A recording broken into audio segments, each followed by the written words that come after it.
Muy bien, muchachos. Vamos a dar un breve repaso de lo que vimos durante este mes. Recordemos que el examen incluye una parte práctica y otra teórica. En esta ocasión les voy a mostrar las laminillas de todos los temas que estuvimos estudiando para darles una ayudadita acerca de cómo ubicarnos en las células y los tejidos, así como en la nomenclatura. Durante estas sesiones dimos énfasis a la importancia acerca del origen embriológico de los diversos tejidos. Y para ello, en uno de los capítulos tenemos el ejemplo de un teratoma ovárico. Un teratoma ovárico pues es un tumor que proviene de las células germinales, ¿verdad? Recordemos que en el ovario pues se encuentran los óvulos y son aquellas células que pueden dar al origen de otra vida o a la generación de otro ser humano. Este tipo de tumores son frecuentemente en lo que vienen siendo las gónadas y tienen la capacidad de producir cualquier tipo de tejido, ya sea de un origen endodérmico, mesodérmico, neuroectodérmico, entre otros. En la imagen del centro tenemos un montaje panorámico de lo que es el teratoma. Podemos observar secciones de la cápsula del tumor, un punto donde la cápsula ya se rompió. ¿Okay? La cápsula por lo general está constituida por tejido conjuntivo y dentro de ella observamos varios tipos de tejidos que en las imágenes laterales podemos observar un acercamiento de ellos. Tenemos secciones de cartílago, hueso, tejido nervioso, tejido epitelial, como lo pueden observar, ¿verdad? Aquí hay un acercamiento, es un tipo de epitelio cilíndrico simple, contiene sus caras, ¿verdad? Apical, basal, laterales. Tejido conjuntivo laxo, con fibroblastos, fibras colágenas delgadas, abundante matriz extracelular que se representa como estos espacios claros. Del lado derecho podemos observar secciones de músculo estriado, ¿okay? Entre otros. Muy bien, el tema de embriología o la materia ya la llevaron. Recordemos que en embriología se estudia el origen de los diversos células, así como de los diversos tejidos, y por último la formación de los órganos. La importancia de la embriología pues radica en diversas áreas de la medicina, ¿verdad? Tanto como el conocimiento general que todo médico debe de tener, pero también hemos hecho énfasis en que en el área principalmente oncológica tiene bastante importancia, ¿verdad? Ya que el tratamiento de un tumor con origen endodérmico no va a ser el mismo que el manejo de un tumor con origen mesodérmico. Y en esta imagen podemos observar un breve resumen de las diferentes tejidos que se van a dar a partir de cada uno de estos tejidos. ¿Ok? Y vamos a poner un ejemplo, ¿verdad? Un carcinoma, un cáncer de mama, un cáncer de colon que tiene un origen endodérmico. Su manejo es muy diferente al de un sarcoma que puede tener un origen mesodérmico. ¿Ok? Entonces todo esto es muy importante porque ya lo van a ir viendo ustedes más adelante en su carrera, ¿verdad? El tratamiento de diversas enfermedades, no solamente oncológicas, deriva mucho de dónde es el origen de la célula que está causando dicho problema. También vimos el tejido epitelial, que es de los primeros temas con los que iniciamos la materia. Recordemos que para poder nombrar el tejido epitelial debemos de ubicarnos en sus diversas caras. Es un tejido que tiene las características de presentarse como una barrera, por lo tanto las células están muy unidas una con otra. Tienen una cara apical que da hacia una luz o una superficie, como en el caso de la piel. Tiene una cara basal, que es el sitio donde las células se van a adherir, y una cara lateral, que es donde se une célula con célula. También recordemos que es un tejido avascular y que sus nutrientes provienen del tejido conjuntivo laxo que se encuentra debajo de ella. Por lo tanto, debajo de todo tejido epitelial siempre hay un tejido conjuntivo laxo. La nomenclatura del tejido epitelial se va a dar tanto por la forma de sus células como por los estratos de sus células. Si es una célula más larga que alta, es un tejido plano o escamoso. También lo mencionan como pavimentoso. Si entonces es un tejido que sus dimensiones son similares entre altura por anchura, pues es un tejido cúbico. Y si es un tejido del cual se encuentra más alto que ancho, es un epitelio de tipo cilíndrico. Ahora, de acuerdo a sus estratos, lo podemos nombrar como simple o estratificado. Y más adelante hablaremos de otros dos tipos de tejidos epiteliales especializados. Si solo contiene un estrato, es un epitelio de tipo simple y su nomenclatura va a dar por su morfología y sus estratos. Epitelio plano simple, por ejemplo, se encuentra revistiendo la pared de los vasos sanguíneos, en diversos capilares, etc. Tenemos el epitelio de tipo cúbico simple y el epitelio de tipo cilíndrico simple. Este lo encontramos en casi todo el tracto digestivo, ¿verdad? Desde el estómago hasta el colon. De acuerdo a sus estratos, lo vamos a denominar como un epitelio estratificado cuando son más de 2 capas celulares. Y su nomenclatura va a ir por, o se va a dar por el estrato apical, el que se encuentra cerca de la luz o de la superficie libre. ¿Okay? Recordemos que por lo general las células del estrato basal, porque en este caso ya estamos hablando de estratos, hacer un epitelio estratificado, pues tenemos que reconocer que va a presentar varias capas y que todas estas capas contienen una maduración diferente de la célula. Las células del epitelio o del estrato basal son células inmaduras, por lo general todas se observan cúbicas. Por lo tanto, la nomenclatura del epitelio se va a dar de acuerdo a su estrato apical, que son las células ya maduras. En este caso tenemos un epitelio plano estratificado, un epitelio cúbico estratificado y un epitelio cilíndrico estratificado. De acuerdo a sus características apicales, puede nombrarse como un epitelio ciliado. Por ejemplo, en este caso tenemos cilios en la cara apical del epitelio por las características y funciones que va a desarrollar. Hay epitelio cilíndrico estratificado, hay epitelio cilíndrico estratificado ciliado, etc. Y, por ejemplo, a nivel del epitelio plano estratificado, tenemos el epitelio plano estratificado queratinizante, como es el que encontramos en la piel, o el epitelio plano estratificado no queratinizante, como el que encontramos en el esófago o en la cavidad vaginal. Entonces, de acuerdo a sus especializaciones, se le va a dar la última nomenclatura. Hablando de los otros dos tipos de epitelio, tenemos el epitelio pseudoestratificado. Este es un tipo de epitelio cilíndrico por su morfología, pseudoestratificado, porque como podemos observar, las células no están estratificadas como en el otro tejido epitelial que comentamos anteriormente. En este caso, si nosotros observamos este tipo de epitelio bajo el microscopio, da la apariencia que es un epitelio cilíndrico estratificado, ya que se aprecian núcleos en la región o en el estrato basal y núcleos en el estrato apical. Pero en estudios de microscopía electrónica se denota que este epitelio no es un epitelio estratificado propiamente dicho.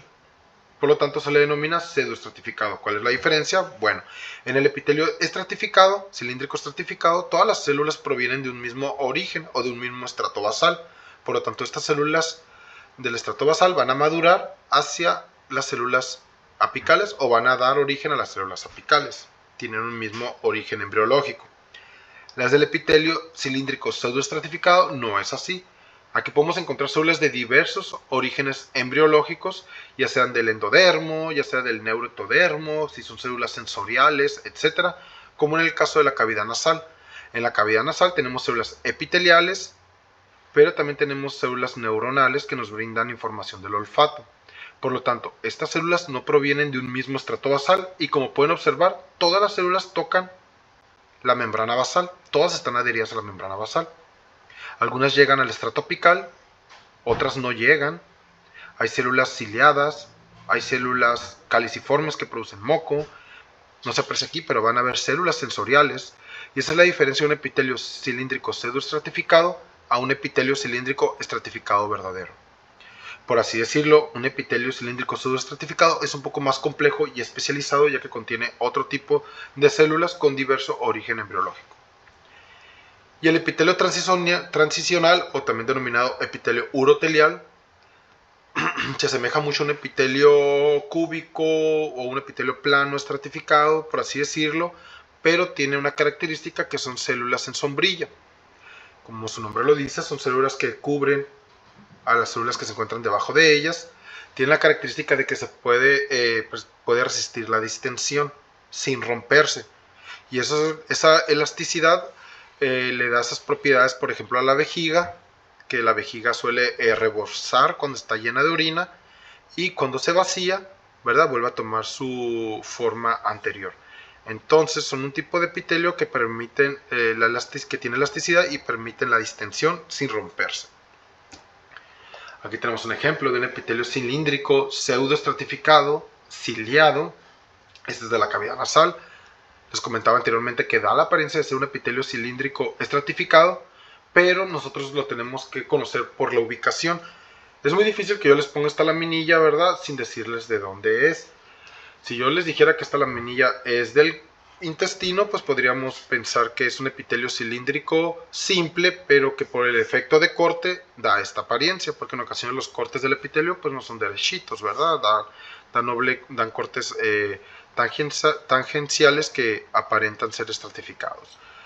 Si yo les dijera que es del epidídimo o de algún conducto a nivel del testículo, pues podría parecer un epitelio cilíndrico estratificado. Y si les comento que es de cavidad nasal o del tracto respiratorio, pues propiamente es un epitelio pseudoestratificado. Porque esas características de ser un epitelio pseudoestratificado o un epitelio cilíndrico estratificado verdadero se dan por lo que vienen siendo las imágenes de microscopía electrónica.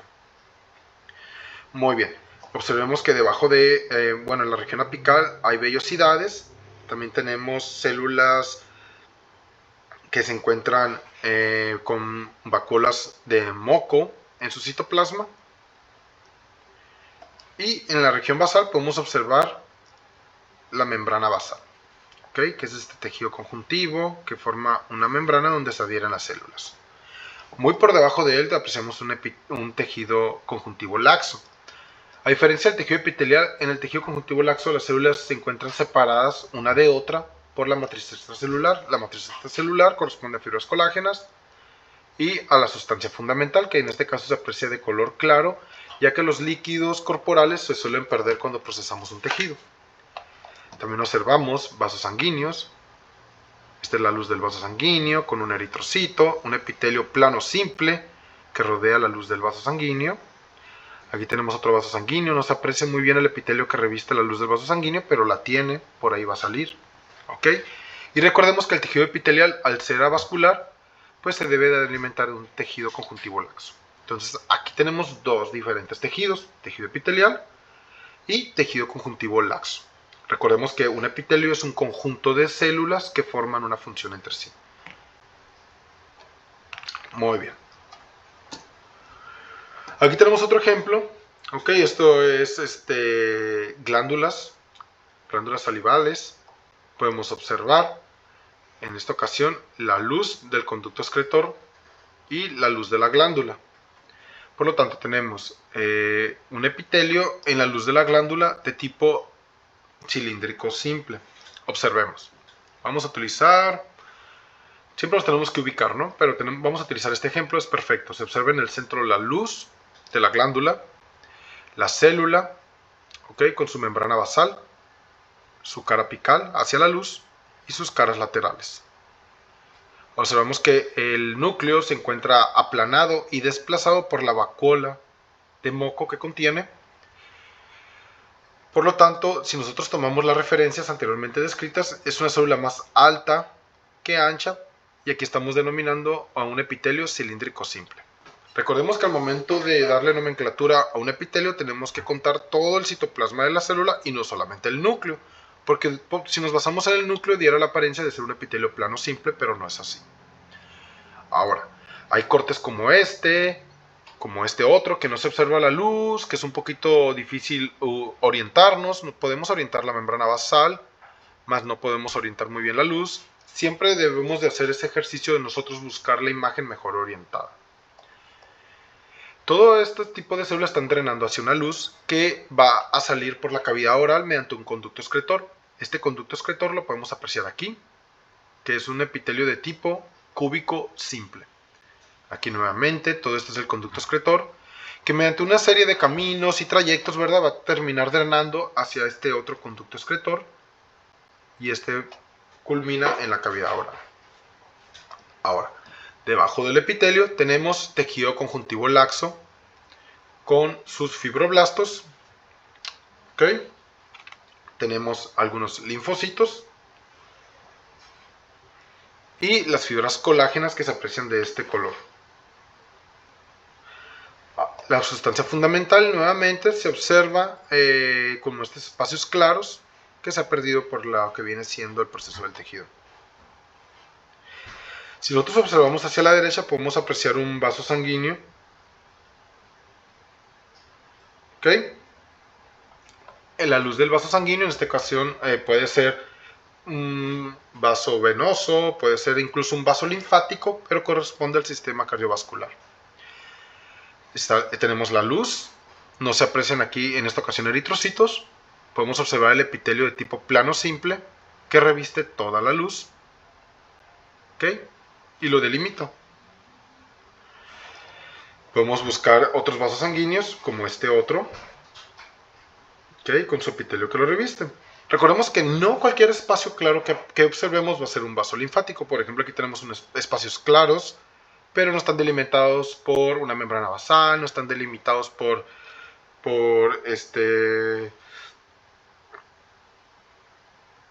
un epitelio que lo revista. En estos casos sí podemos observar muy bien la delimitación de esta estructura vascular. ¿Okay? La disposición de las células endoteliales es un epitelio plano simple, como les dije, todo tejido epitelial, las células están muy unidas una con otra, por ejemplo, un núcleo aquí, otro núcleo acá, pero se unen mediante su citoplasma ya que forman una barrera para que el contenido del vaso no salga hacia los tejidos blandos. Acá tenemos otro vaso sanguíneo y si seguimos buscando, ¿verdad? Vamos a encontrar varios vasos sanguíneos, capilares, entre otros. Nuevamente, alrededor de este conducto excretor, que es un epitelio de tipo cúbico simple, vamos a encontrar tejido conjuntivo laxo y tejido linfoide con muchos linfocitos.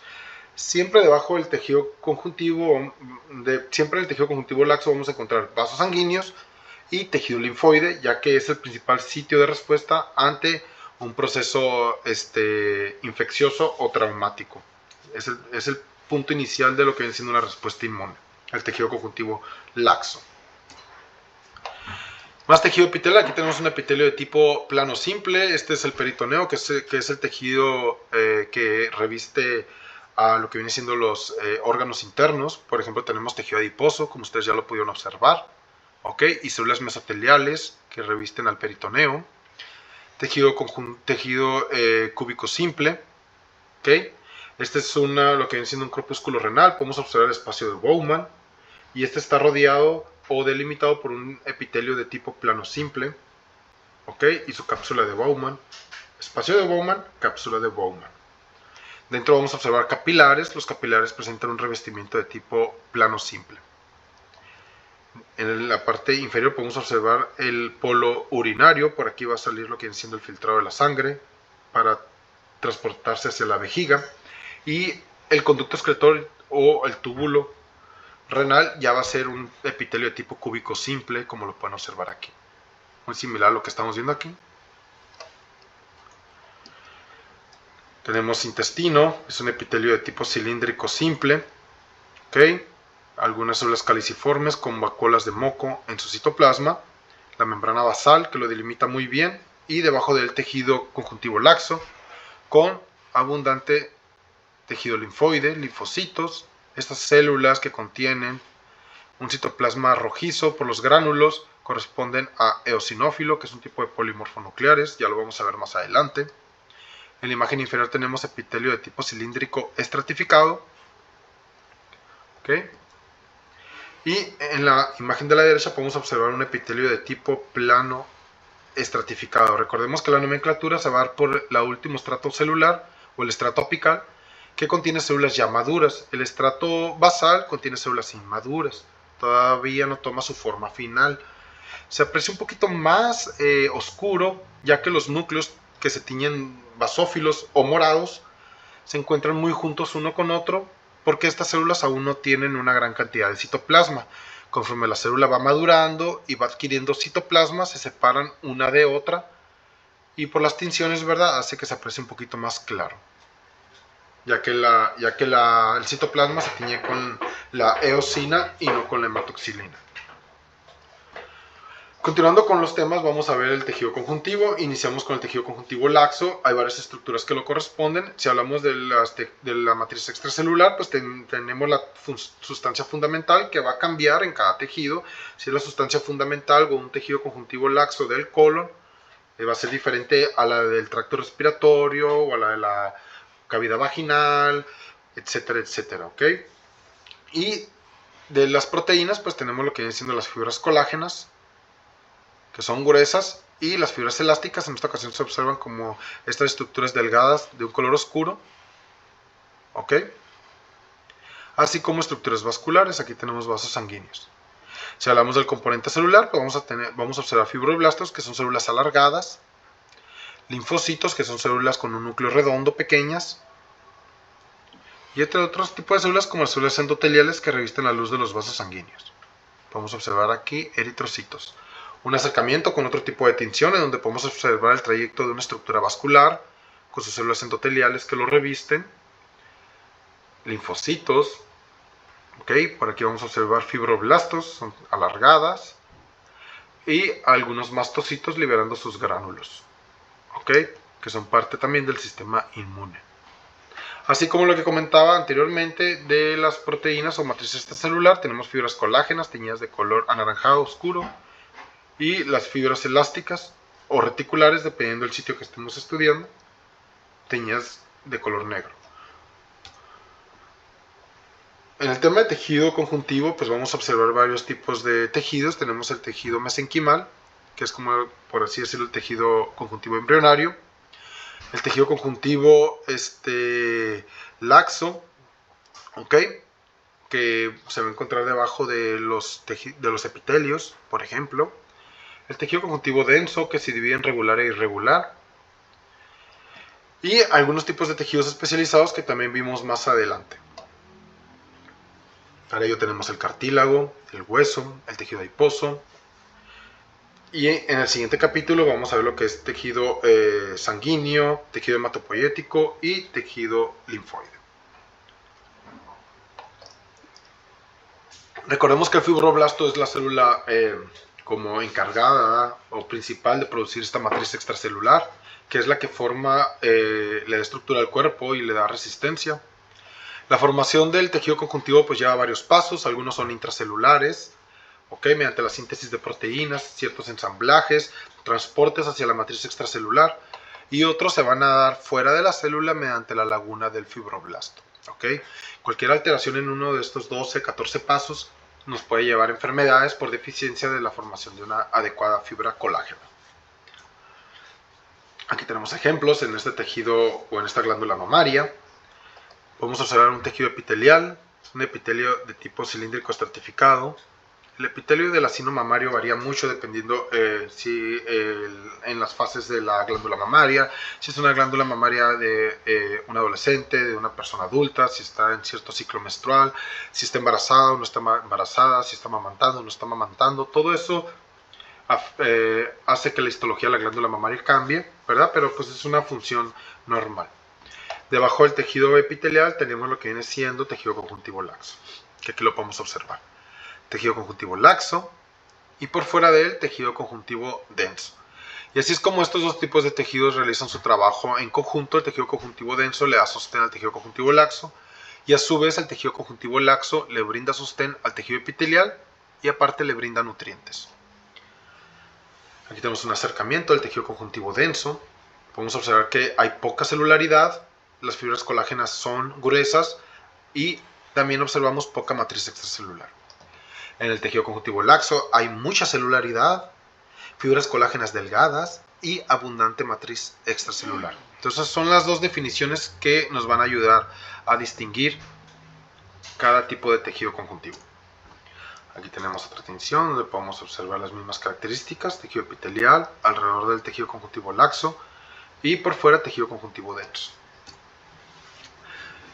Estaba hablando del tejido conjuntivo denso irregular, ahora vamos a hablar del tejido conjuntivo denso regular. Esto lo vamos a encontrar en fascias y tendones. Aunque recordemos que un tendón es una estructura que une a un músculo con un hueso y una fascia es un tejido que cubre, ¿verdad?, un músculo Por lo general se encuentra más en tendones.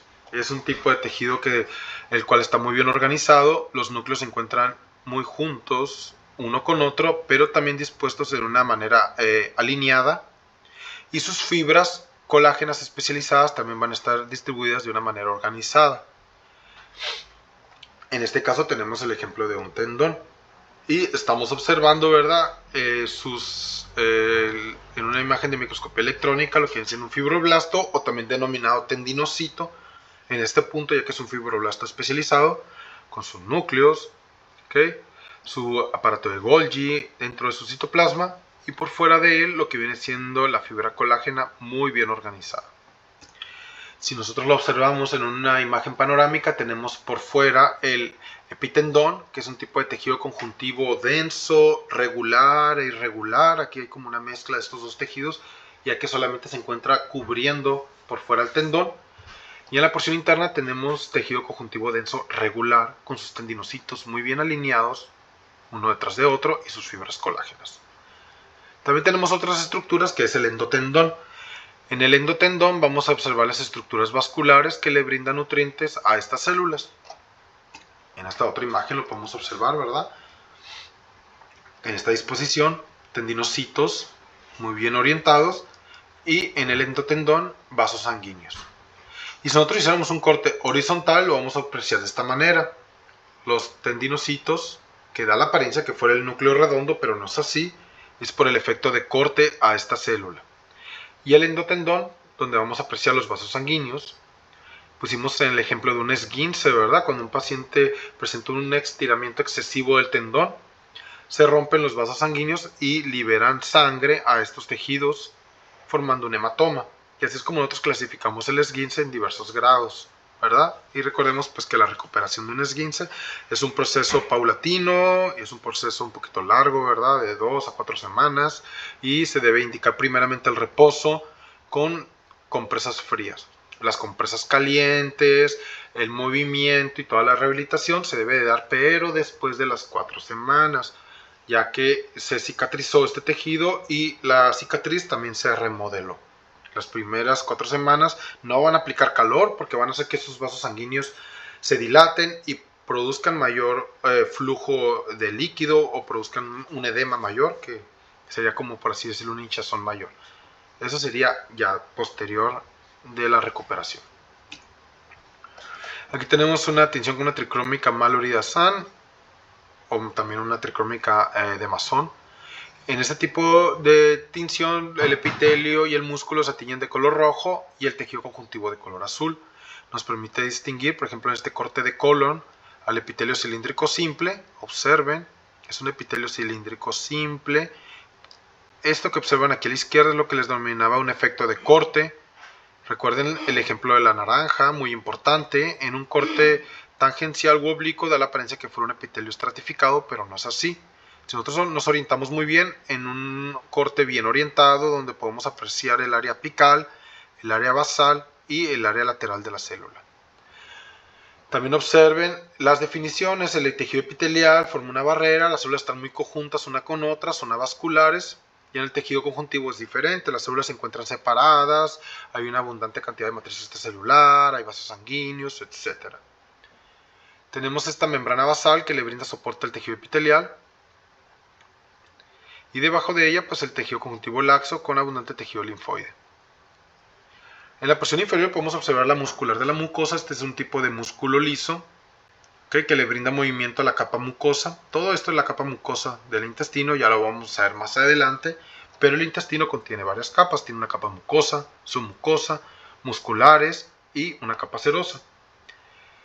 Aquí estamos estudiando solamente una capa. Una capa es un conjunto de tejidos que llevan una función entre sí. ¿Okay? Y un órgano pues es un conjunto de tejidos también, pero ya lo podemos separar por capas, como es en este caso. Y este es músculo liso, por eso tiene este otro trayecto, que ustedes lo observan de una manera horizontal, las células son alargadas, no hay tanto tejido linfoide como en el tejido conjuntivo laxo. Y la tinción pues él es un poquito rojizo. Debajo de él observamos vasos sanguíneos. Un acercamiento, el tejido epitelial, el tejido conjuntivo laxo con sus fibras colágenas delgadas, abundante matriz extracelular, linfocitos redonditos, una célula plasmática, ¿okay? Que produce anticuerpos, ya lo vamos a ver en el siguiente capítulo, entre otros. Muy bien, hablando del tejido conjuntivo especializado, tenemos el tejido cartilaginoso. Este se va a dividir en lo que viene siendo pues, el tejido, el cartílago hialino, el cartílago elástico y el cartílago fibroso. En este caso, el cartílago, tenemos un ejemplo de cartílago hialino, el cual contiene un epicondrio. ¿Okay? Aquí lo que podemos observar es que este tipo de tejido cartilaginoso pues, va a estar dado por los condrocitos que se disponen en lagunas y en grupos isógenos de 2 a 4 condrocitos, rodeados por esa laguna que contiene su matriz extracelular de color oscuro por los proteoglucanos y la sustancia territorial un poquito más clara, ya que la principal función del cartílago es retener agua, y aquí pues ya los proteoglucanos están reteniendo agua. No observamos vasos sanguíneos, es un tejido avascular, no observamos tejido linfoide, no se aprecia fibras colágenas o fibroblastos dentro de este tejido. Este es un tejido propiamente cartilaginoso, un cartílago hialino, con sus condrocitos, su matriz extracelular que está constituida por proteoglucanos y agua. Y su principal función es lubricar las articulaciones. ¿Okay? Y en el epicondrio vamos a observar lo que viene siendo condroblastos, que dan origen a los condrocitos, así como fibroblastos en el epicondrio externo. Se divide en un interno y un externo. En el externo es tejido conjuntivo, que forma como esa cápsula que lo rodea. Recordemos las características de la matriz extracelular del tejido cartilaginoso. ¿Okay? En su mayoría está constituido por agua y por fibra colágena de tipo 2, así como de estas proteínas que son los proteoglucanos, con su hialuronato, su monómero de proteoglucano, que se encargan de retener el agua, y sus fibras colágenas de tipo 2. También comentamos que tiene una función médica, ¿verdad? Se puede administrar sustancias ricas en hialuronato o infiltrarlas en la articulación en pacientes que tengan ciertos desgastes, por ejemplo, de rodilla, entre otros, ¿verdad? El fibrocartílago, que está constituido por dos tipos de células, tanto condrocitos como fibroblastos, contiene fibras colágenas de tipo 1 producidas por los fibroblastos y fibras colágenas de tipo 2 producidas por los condrocitos. En esta imagen podemos observar fibroblastos en una disposición pues, aislada, con abundante matriz extracelular constituida por colágeno tipo 1, así como grupos isógenos de condrocitos que van a contener lo que viene siendo sus fibras colágenas de tipo 2 y sus proteoglucanos. Esta sirve de soporte, pero también amortigua la carga mecánica del cuerpo. Lo encontramos en articulaciones que se encargan de soportar el peso, como es en los discos intervertebrales, en los meñiscos de las rodillas, entre otros.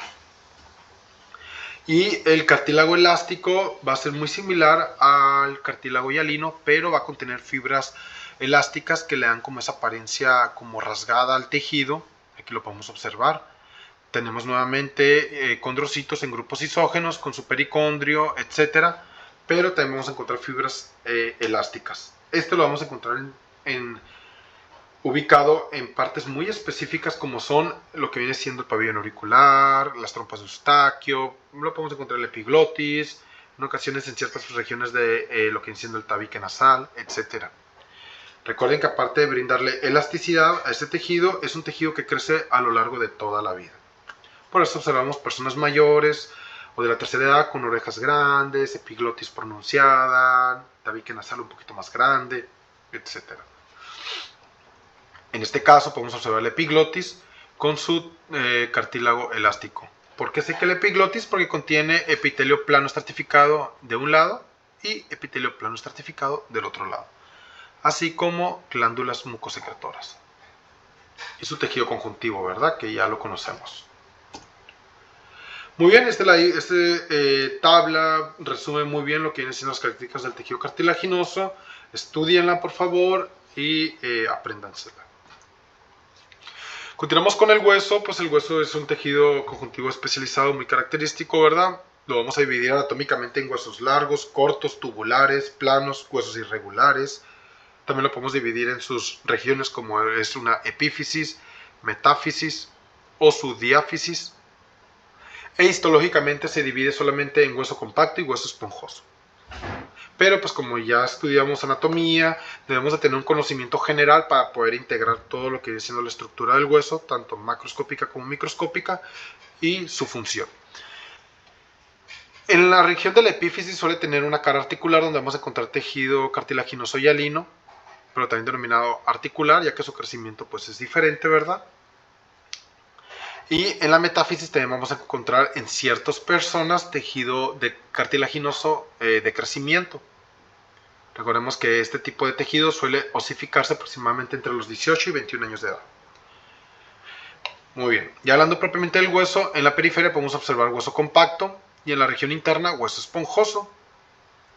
Así como en su diáfisis podemos observar en la periferia hueso compacto y en el centro hueso esponjoso. Muy al interior, entre las espículas óseas, vamos a encontrar lo que viene siendo la matriz o las células hematopoyéticas que dan origen al linaje de la serie eritroide, granulocítica y monocítica, pero eso lo vamos a ver en otro tema. Nuevamente, por fuera del hueso podemos encontrarlo revestido por cartílago articular en su epífisis y en la diáfisis por un pericondrio, periósteo, que corresponde a tejido conjuntivo. Un acercamiento. Aquí tenemos una epífisis, ya que estamos observando cartílago articular, que es un tipo de cartílago hialino. Su crecimiento, ¿verdad?, es un poquito diferente. ¿Ok?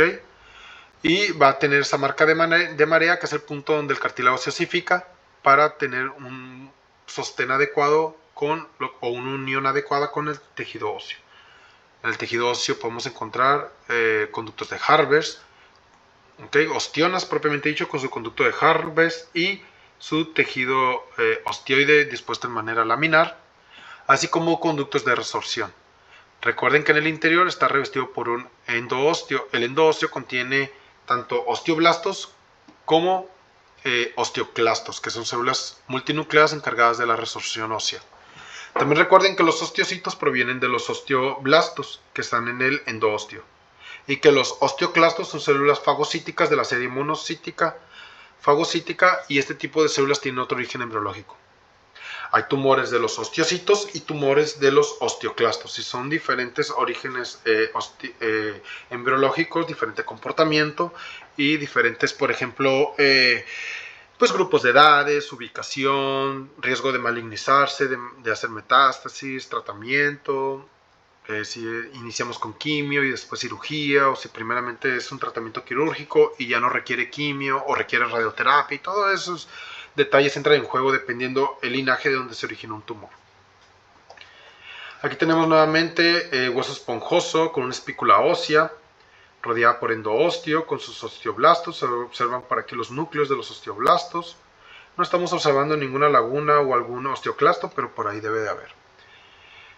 Una ostiona y un conducto de resorción. Se observa muy bien la diferencia entre un conducto de resorción a una ostiona. Recordemos que la ostiona es la unidad estructural y funcional del hueso, contiene un conducto de Harbers y tejido óseo dispuesto de manera centrípeta. Aquí podemos observar tejido adiposo, que corresponde a parte de lo que viene siendo la médula ósea. Y en este otro tenemos secciones de hueso compacto con sus ostionas. La dirección del corte pues es un poquito diferente, pero son ostionas, conductos de resorción. Su porción externa, donde podemos observar el periósteo, que es un tejido conjuntivo denso, algunas lagunas donde podrían apreciarse osteoclastos que están haciendo la resorción del hueso. Entonces el osteocito produce hueso y el osteoclasto lo degrada, porque todo en el cuerpo siempre se está formando de manera nueva, se está degradando y se está produciendo. Continuando con el tejido adiposo, pues recordemos que tenemos tejido adiposo de tipo adulto y tejido adiposo de tipo embrionario. Okay, el de tipo adulto pues está formado por estos adipocitos que contienen una vacuola rica en triglicéridos, las cuales desplazan el núcleo a la periferia, pero por su citoplasma podemos delimitar muy bien estas células. En este caso se observan como estructuras claras porque al procesar el tejido se somete a una temperatura, se somete a la parafina caliente, que contiene una temperatura aproximadamente 60 grados centígrados, y por lo tanto la grasa se diluye.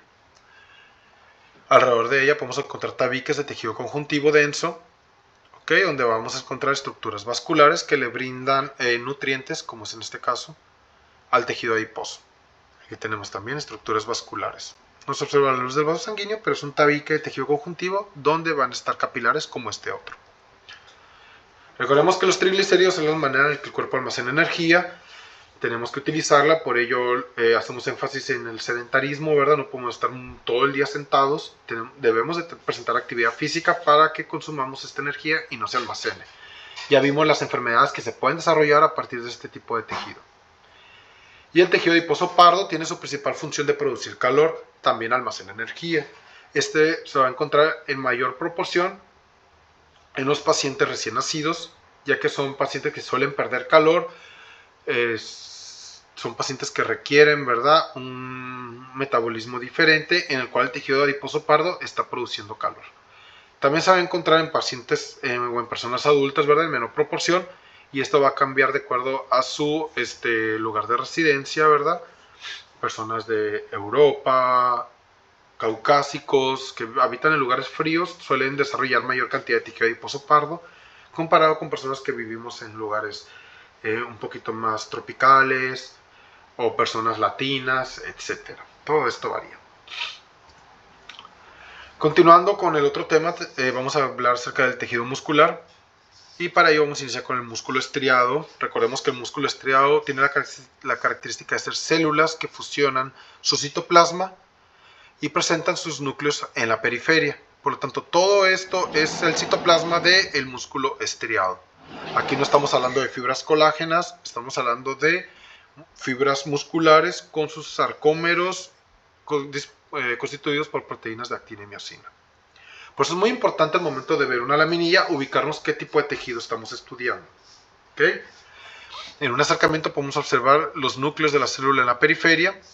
Entre cada célula pues va a haber un endomicio, que es tejido conjuntivo laxo, y el citoplasma de la célula fusionado, donde podemos observar estas estrías homogéneas que corresponden a los sarcómeros, y de ahí viene su nombre de músculo estriado. Ahora, aquí lo estamos observando en dos direcciones diferentes, tanto a la izquierda como a la derecha. ¿Okay? Tenemos un corte vertical, donde se aprecian los núcleos de la célula en la periferia, y pues entre cada haz muscular tenemos endomicio. No se aprecia muy bien aquí el endomicio, pero por teoría ya lo sabemos.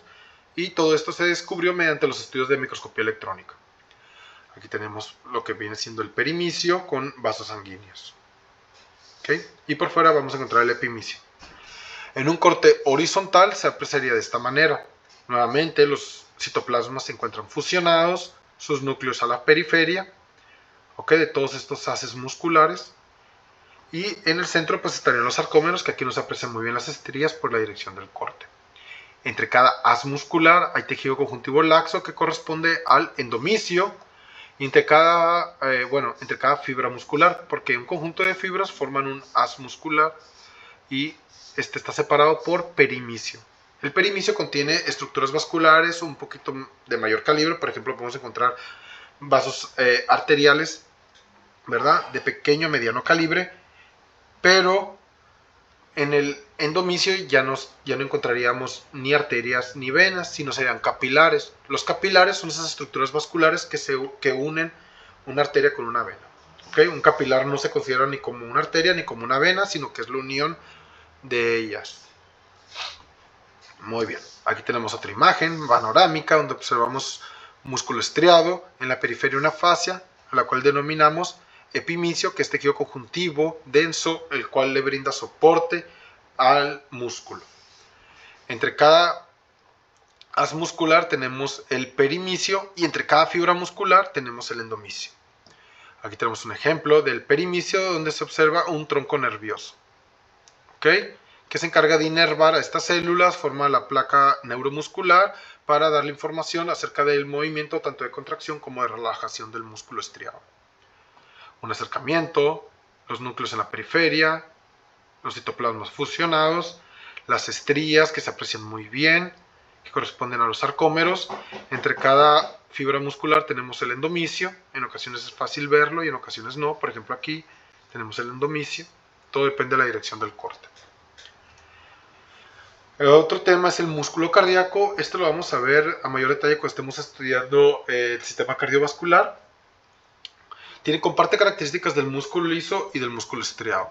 Como todo músculo estriado, ¿verdad?, contiene sus estrías constituidas por sarcómeros, pero en este caso las células no se encuentran fusionadas, cada célula es individual, contiene su núcleo en el centro y característicamente se une y se comunica con otra célula mediante los discos intercalares. Esto es para pasar la información rápida y que todas ellas se despolaricen de una manera homogénea, así permitiendo la contracción del músculo, ¿verdad?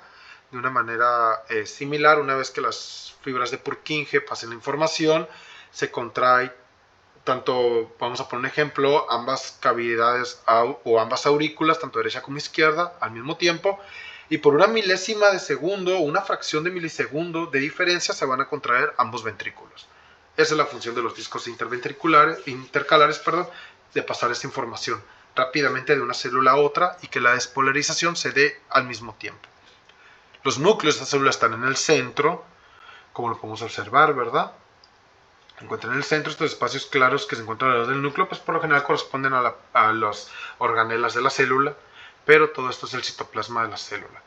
Y en este caso sí podemos delimitar dónde inicia y dónde termina una célula por los discos intercalares.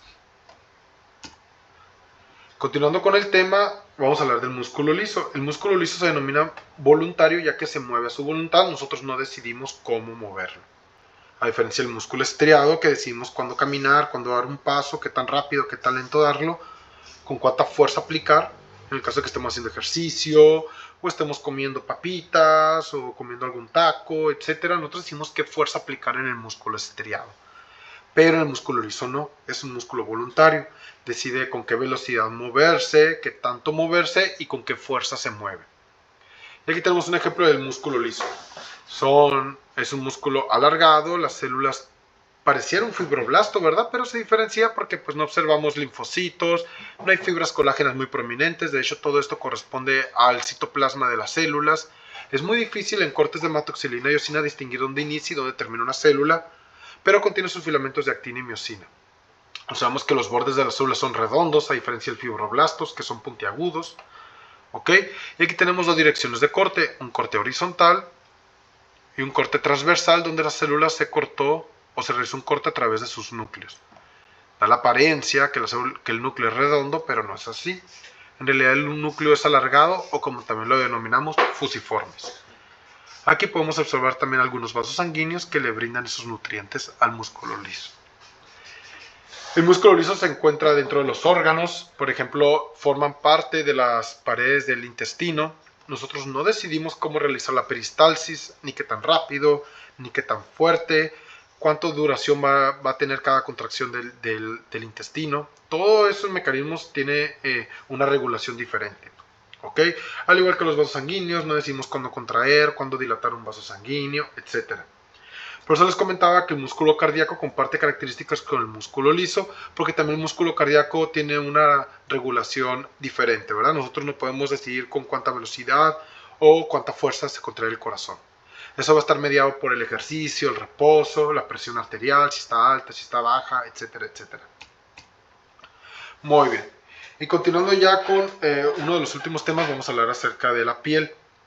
La piel es el órgano más grande que tenemos en el cuerpo. Nuevamente, un órgano es un conjunto de tejidos que llevan una función entre sí, y un tejido es un conjunto de células que llevan una función entre sí. La piel se divide en piel gruesa y piel delgada a nivel de histología. ¿Ok? La piel gruesa contiene un estrato lúcido en su componente epitelial o a nivel de su epidermis. Y la piel se va a dividir en lo que viene siendo la epidermis y la dermis. La epidermis se va a dividir en diversos estratos y la dermis se va a dividir en una dermis papilar, que es tejido conjuntivo laxo, forma estas proyecciones hacia afuera, pues a manera de papilas, por eso se denomina dermis papilar. Y la dermis reticular, que es tejido conjuntivo denso, donde vamos a observar otro tipo de epitelio, ¿verdad? Por ejemplo, en este caso observamos epitelio de tipo cúbico simple, ya que son glándulas sudoríparas. Muy bien. Un acercamiento, tenemos la epidermis, la dermis papilar debajo de ella. La epidermis forma crestas epidérmicas que invaginan y la dermis papilar forma proyecciones papilares que evaginan. Son dos términos diferentes. Y a nivel de la dermis tenemos lo que viene siendo la dermis reticular, que contiene nexos cutáneos. Tenemos folículos pilosos, glándulas sebáceas, como en el ejemplo de la izquierda, glándulas sudoríparas, etc. En un acercamiento de la epidermis, podemos observar el componente epitelial. Es un epitelio de tipo plano estratificado, contiene diversos estratos: el estrato basal, el estrato espinoso, el estrato granuloso y el estrato córneo, que ya es acelular. En este caso las células entran en apoptosis y liberan solamente la queratina. Recordemos que la epidermis se encarga de, es una barrera, ¿verdad?, que separa el medio externo del medio interno del cuerpo. Nos protege, ¿verdad?, de varios daños o estructuras que pudieran lastimar al cuerpo, pero también se encarga de retener el líquido corporal. Si nos exponemos mucho al sol, nos vamos a deshidratar, porque el tejido que se encuentra retenido en el estrato córneo, principalmente del epidermis, se va a evaporizar. Por lo tanto, el epitelio va madurando para formar el estrato espinoso, y conforme madura el estrato espinoso va reteniendo agua, ¿verdad?, pero también va formando queratina. La queratina se almacena en el estrato granuloso, por ello su color, que es un poquito oscuro, con sus gránulos de queratohialina. Y al final la célula entra en apoptosis, se pierde el núcleo y se pierde todos los organelos celulares, y solamente queda la queratohialina, que nos protege del medio externo. Tiene también su cara basal, el epitelio. Su estrato basal contiene una cara basal y contiene una membrana basal. Recuerden que son tres estructuras diferentes. Debajo de ella tenemos una dermis papilar, que es tejido conjuntivo laxo, todas las características, ¿verdad? Tejido linfoide, vasos sanguíneos de paredes delgadas, matriz extracelular, etc. Y aquí tenemos un acercamiento del epitelio: el estrato basal. El estrato espinoso contiene estas como proyecciones citoplasmáticas que da la apariencia de espinas, por eso tiene su nombre espinoso. Estos espacios claros pues es líquido que se encuentra retenido, y de ahí viene el espacio claro alrededor de la célula. El estrato granuloso, con gránulos de queratohialina, y por último el estrato córneo. Y en las palmas y plantas, pues un quinto estrato, que es el estrato lúcido, que lo podemos observar en la imagen de la izquierda, y a este se le denomina piel gruesa. También hay varios anexos. Uno de ellos son, por ejemplo, las estructuras nerviosas. Tienen que estudiarlas. Aquí les pongo un ejemplo de un corpúsculo de Pacini, que nos ayuda a medir la presión. Corpúsculos de Meissner, que se encuentran justo en la dermis papilar, que nos ayudan a discernir entre la vibración y otras estructuras. También hay varios tipos de células dentro del epitelio, no solamente células endodérmicas que producen este epitelio, sino tenemos melanocitos que producen melanina. Es esta tinción café que se localiza alrededor del núcleo del estrato basal. Los melanocitos tienen un origen neuroectodérmico, producen los melanomas, que son los tumores más agresivos y frecuentes a nivel de la piel. Tenemos terminaciones libres, que son estructuras nerviosas que contienen por lo que viene siendo un axón y reciben información acerca de lo que viene siendo pues el tacto fino, discernir figuras, etc. Folículos pilosebáceos o sistemas pilosebáceos, que es un conjunto entre glándulas sebáceas con folículos pilosos. Recordemos que el pelo contiene lo que viene siendo sebo, que lo protege para que no sea quebradizo o no se vuelva quebradizo mediante el clima seco. Las glándulas sebáceas o sebocitos tienen una manera de drenar su contenido muy característico, que es mediante la apoptosis. Se almacena este material hasta que comprimen el núcleo y lo destruyen. La destrucción de la célula permite la liberación del sebo hacia los conductos excretores, y este se comunica con la luz del folículo piloso. Glándulas ecrinas y apócrinas. Las glándulas ecrinas, que contienen un epitelio de tipo cilíndrico, cúbico, estratificado, ¿verdad? Son glándulas sudoríparas, nos permiten en la termorregulación del cuerpo. Están rodeadas por tejido conjuntivo laxo y por fuera tejido conjuntivo denso de la dermis reticular. Glándulas apócrinas, ¿verdad?, que se encuentran en ubicaciones muy específicas, como son lo que viene siendo axilas y región genital. Pueden observar su luz dilatada, a diferencia de las glándulas sudoríparas ecrinas, que presentan una luz contraída. Las apócrinas contienen una luz dilatada. Su epitelio es de tipo cilíndrico simple y presentan decapitación de su citoplasma, que es la manera en la que ellos liberan su sustancia rodeada por un fragmento de membrana citoplasmática para que esta sustancia llegue intacta hacia la luz y después se libere. Ya que tiene muchas implicaciones acerca de pues el olor corporal. Lo habíamos visto en el tema de las feromonas, la atracción o la reproducción de los animales, ¿verdad? Etcétera. Por eso hay que comer bien para que el olor del cuerpo sea agradable, muchos cítricos, frutas, verduras, intentar comer pocas grasas y azúcares, ¿verdad? Y pues lo que ya sabemos, ¿verdad? Bañarnos constantemente, etcétera. Muy bien, muchachos, con eso se termina el repaso del primer examen parcial. Esto es un apoyo para que ustedes se ubiquen en las laminillas. No es todo la parte práctica del examen, ¿verdad? Los estoy dando un resumen, pero pues no les estoy regalando tampoco el examen.